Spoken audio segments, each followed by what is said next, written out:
Bound in cuffs, 42-year-old Samuel Otasi and a relation were at the police divisional headquarters, Igbogeni, where he was detained for poisoning 3 of his sons after a prophecy that they were wizards.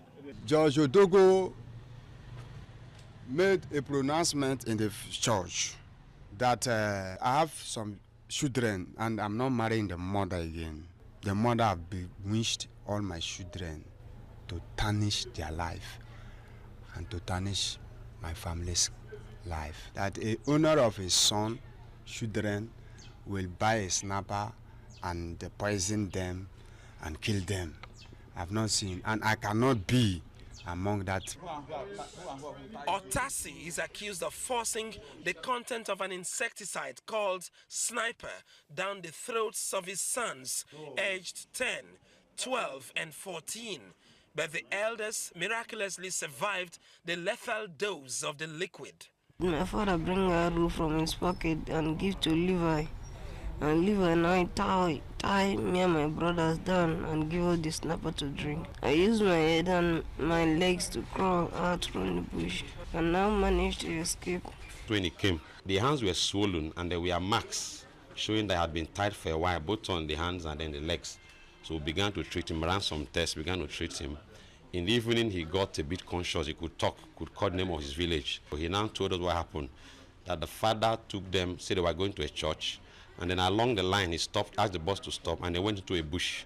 When they got there, with one other man, I think his uncle or so, he tied all of them and forced them to drink Sniper. He was eventually brought to the police station here. When he had recovered a little, he now told us that 2 other of his siblings are still in the bush.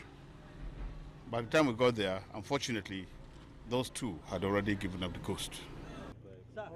The Commissioner of Police, Bayelsa State, and officers of the command visited the crime scene where the wooden crates used to convey the bodies of the 2 boys were shown to journalists. This is the scene where the whole incident took place. And the rescue, this is exactly where the rescue took place also.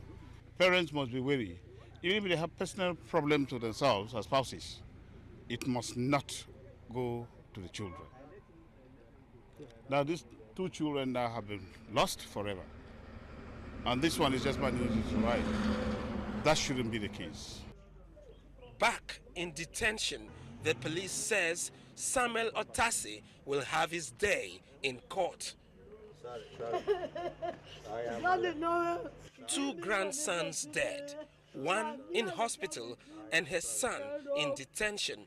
Mother of the suspect breaks down in tears. Ofieteme George, TVC News, Yenagoa, Bayelsa State.